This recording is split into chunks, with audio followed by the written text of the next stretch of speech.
Alright, so first time doing this, huh? Am I nervous? Of course I'm nervous. I've been nervous for about 2 weeks now, ever since I first signed up for this class. But I don't know if you guys know this about me. Whenever I'm nervous, I'm usually pretty calm and try to keep everything in my head and don't try to act out on my emotions or anything. Try to control them as much as I can. I think we're climbing up to 4,000 feet altitude today and jumping from that. First jump, they recommend going with an instructor. I'm going solo. I said nope, I want to go solo. I had the option, so we'll see. I think the instructor still goes with me, and like he kind of like holds my hand in front of me till I have a hang of it, and then he lets go. I don't know. We'll see. I have a GoPro with me, so I'm gonna try to film some shots over there. I'm gonna show you guys when I get to the spot what the spot looks like and whatnot. But yeah, this should be fun. I'm actually late. Can I believe that? First time going skydiving, I'm already late. But now we gotta sit through like a 3-4 hour class, I think, a ground school class or a ground class, whatever it's called. And then if the weather permits, which it should today, winds are pretty calm. I think around 4 or 5 knots or 7 knots wind, so that's not bad at all. So after that class, 3-4 hours sitting there, we go up there and we jump. And it's recommended to wear loose clothing, so I got my shorts on and I got this athletic hoodie on that I bought a long time ago. I barely ever wear it. I should wear it more often, right? All right, I'm rambling right now. I'll see you guys at the spot. So here I am at the spot. There's the runway, the taxiway. There's one plane going there right now, actually. And you go out this way. You go over there on the runway. This right here, I'm in front of a 182, so that's not 182, as you guys can see. It's a 3-blade. Usually I fly 172s. That's only one prop, or dual blades, one here and then one that goes out here. This one has 3 blades, so that's how you. That's one of the main differences between 182 and 172. But there's lots of other ones. This is a lot bigger plane than a 172. I'll show you guys around a 172 next time. Yeah, not bad. We're gonna take a similar plane like this. Actually, we're gonna. Again, as I said, that's the runway. I think that's one of the jump planes right there. That's parked right there. I don't know if you guys can see it, but you probably can hear it. But they're getting ready to make a jump, go up there around 4 to 6. I think this one's going at 6,000 feet. And yeah, should be fun. But we're not taking this plane. This plane, I think, is in maintenance right now. We're gonna take a similar plane that's a little bit bigger. It's called the 182 wide body. I thought they're gonna have the caravans, but they mentioned that they're a small facility, so they can't afford a caravan, so they just stick with smaller planes. Alrighty, fellas, I'll see you guys up at the altitude.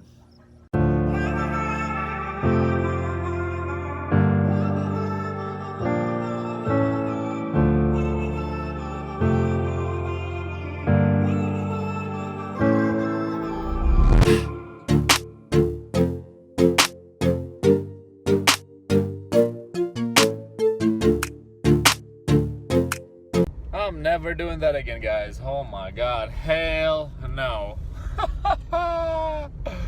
Holy shit, my oh my. And I apologize, fellas, I did not have any footage because this was my first time, and they don't let students on their first time take any cameras with them when they're making the jump. I had a GoPro Hero 7 that I took with me, and I was so freaking excited that I was gonna wrap it or strap it to my wrist or my chest. I had the chest mount, head mount, wrist mount, all of them set up with me. And then the last thing they tell me is that, oh yeah, you can't take any camera with you. I couldn't even take my phone up there. In the plane, they check your backpack. They make sure you're not taking anything you're not supposed to. I had to leave my even freaking phone down on the ground. So I left it to somebody else and told them, hey, at least record it when I'm coming down on the approach, on the final approach. It's pretty much the same pattern you fly an airplane with, so I was pretty familiar with the pattern that I needed to make the landing. You go on your left downwind, then you come on your left base, then you come on your final approach. If you're a pilot, or if you're familiar with the aviation industry or how planes land and whatnot, you know what I'm talking about. But my, oh my, we jumped from 4,000 feet, 4,500 feet, and there was 2 girls with me in the plane. Both of them, one of them was her second time, the other one was her first time. It was my first time. But you know, up till this point, I figured that there was nothing that I ever I'm scared of that could ever scare me till this.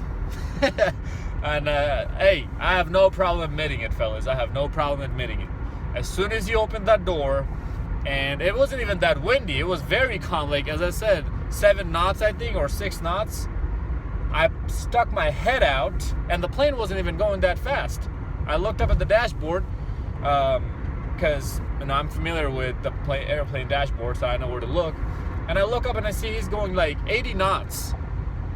That is slow as hell for a 182, Cessna 182. I stick my head out, man. My heart has never sunk that low in my entire life for any other type of activity I did. Holy shit, dude. Like, up till this point, all the crazy adventurous things I did, you know, not really crazy adventures, like, you know, I trained MMA, got in the ring, got in the octagon, sparred with really good people. I was scared on those before those fights as well, but and then in my motorcycle I did some crazy shit, splitting semi trucks, lane splitting semi trucks in the highway on a curve, stuff like that, you know, crazy stupid dumb stuff. Nothing has ever scared me like that, and that's it. I'm never doing that again. Like, I did not even enjoy the jump that much. I was so freaked out, and I was so freaking paranoid because, you know, ignorance is bliss. I'm an aerospace engineer, so I know how this parachute, my canopy, I know how this is working. I know how this is floating. I know what could go wrong. And the fact that I know what could go wrong kept me paranoid the whole freaking ride. I did not enjoy it at all, and that's the biggest point why I don't want to do this again, is because it's expensive. Of course, I'm not going to tell you how much. You can go figure it out on your own, but it's expensive. I have no problem paying the price if this is something I enjoy, but I didn't, and I figured out very quick that this is not for me. When you opened the door, I looked outside. I was like, yeah, I don't think after this jump I'm ever coming back again. And yep, sure enough, you know, right before I made the jump, I thought that maybe during the jump I'm gonna get better, or I'm gonna start feeling better about this. Nope, it just got worse and worse and worse. Like, I just did not, as I said, I just did not enjoy it at all. Yeah, sure, you can call me a pussy. I'll take it all day long. I'd rather be called a pussy than go up there and do this again that I don't enjoy, keep spending more and more money into it for something I don't enjoy, and stay paranoid. And I didn't freak out on my first jump and do something I'm not supposed to, but who knows, well, maybe if I go do it again, I might be so paranoid that I might freak out, or I might freeze up, and I might not do the things I need to do to land safely and end up hurting myself or even dying. So fuck that, fuck all that. But that's not the main point of the video. The main point is this: I did not enjoy this. That doesn't mean that you can't. That doesn't mean that you won't. That doesn't mean that you cannot find something else, another activity that you might or might not enjoy. A guy left a comment on one of my last videos where I was talking about this is your future wife and modern younger women liking F-boys over nice guys and simps. He said, how do I become an F-boy when I don't get no bitches at all? That was his comment. After watching the whole video, that's what he came out of. That's what he got out of that video. That's the type of crap that pisses me off the most, fellas. In that entire video, I try to point you guys. Go check that video out if you haven't watched it yet. It's titled "This Is Your Future Wife." And there's a bimbo in the thumbnail. In the entire video, I try to point to you guys that this is the trash you'll be dealing with in your future. This is the modern trash. But instead of worrying about your life and improving your life, your trashy life that you're living in right now, because fellas, let's admit it, Most of you guys are not that guy. You are not that dude, pal. You are not that dude. You're not that guy. That Chad Tyrone looking dude with or a lot of money and or a lot of skills and or a lot of mouthpiece game, whatever. You're just not that guy. You're an average man living the average life with average life skills. Or below average life skills and below average income skills as well. Or income, let's just say that. So instead of improving your trashy life, you're still, and it's a black dude. That's what and the guy who left that comment, he was a black guy who left that comment. That's what I said, that I can't help you fellas, man. The whole culture that you guys have created, and you guys meaning yes, I said it, you guys, you people. Yes, sure, you can come in here and say, oh, he's talking down on us. I don't give a damn. It's your fault. You created this gangbanging culture, gangbanging stereotyping culture where people don't even want to be around you at night when they see a black guy coming down the street. Oh, I know I just triggered a whole bunch of people. But hey, I didn't do this. I'll call it out right and left. You guys created this culture where if you move into a neighborhood where white people live, white people move out of there. Why? Because you moving in there depreciates the house values just because of the fact that you're black. I'm not even shitting you, and I did not even make that up. I got that from my realtor, my real estate agent. He told me this because I keep buying houses for rentals, and he told me this. Hey, here's a secret. Check this out. Don't tell anybody. It breaks my heart, man, how much potential you black guys have. You're genetically gifted, for the most part. You can do a lot of things with your athleticism. You are musically creative. Black people make one of the best musics that I've heard. You guys make great food. You guys are loyal as fuck if, like you're women, that's what I'm talking about. If the woman is actually, if the woman actually gives a shit about, about the guy. If she doesn't care about him, if she doesn't find him or look at him as alpha, then no, nothing's gonna happen. She's gonna cheat on him. You guys have so many great qualities.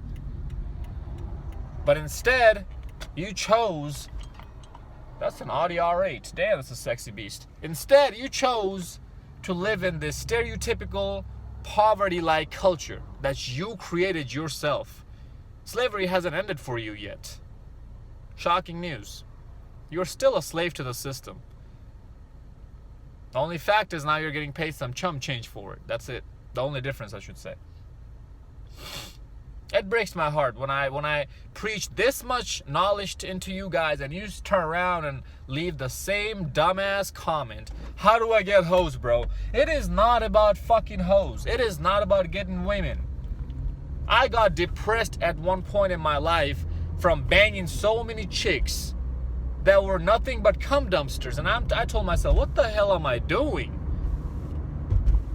Maybe that's why you guys keep asking me this, how do I get hoes? Because you haven't gotten it. You haven't gotten that out of your system. Maybe that's it, I get it.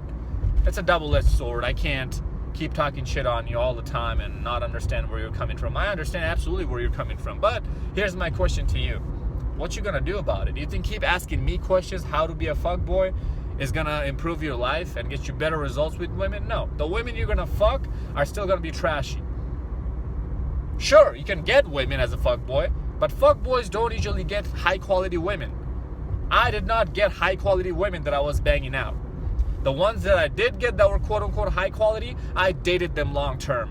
My longest relationship was 1.5 years. 2 relationships like that. Because they were virgins, they did everything I wanted them to do, and this is when I was younger. I was in high school, or a little bit older, 18, 19, around there. You're not gonna find that if you're over the age of 20. So please give that hope up. And if you give that hope up, what's your next option to do in life? Improve your life, own life. I smashed so many chicks. It's in the hundreds, right? So many chicks. And not a single one of them are still in my life. Let that sink in for a second. So what the hell do you think you're gonna get out of it if you keep smashing or going after and trying to get all these chicks? They're not gonna be in your life. Do you know what's gonna be in your life? Do you know what was left in my life? My credit score, my skills, my hobbies, my knowledge, my education, things that actually mattered. Those are the things that never left me. The hoes always did, and they always will. That is the main point of the video. I try to preach to you guys to live a life, not just by theory, but also I try to show you guys that, yeah, I'm enjoying life myself, and I hope and pray that you guys try to live a lifestyle like this as well. That you guys try to prioritize your lifestyle instead of chasing hoes. Most of you guys don't even like going to the bars and clubs. You only go there because that's where all the hoes at. So why would you do something that you don't enjoy? I just give you my example. I don't want to do this fucking skydiving bullshit ever again because I did not enjoy this. I actually do like going out by myself every now and then. That's it. And when I say every now and then, I'm talking about 2 to 3 times a year. In a whole freaking year, I go out maybe 2 to 3 times a day. That's it. I don't want to go out more than that. But you guys are going there every weekend just to find some hoes. Please give this up, fellas. Black dudes especially. You guys think just because she's white means she's the best thing since sliced bread, even when she's shaped like a butterball turkey and a land whale. She's looking like a goddamn land whale.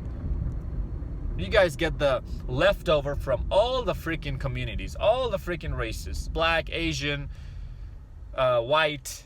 Everybody's leftovers you guys get. Why? That's sad, man. Don't you want anything better for yourself in this life?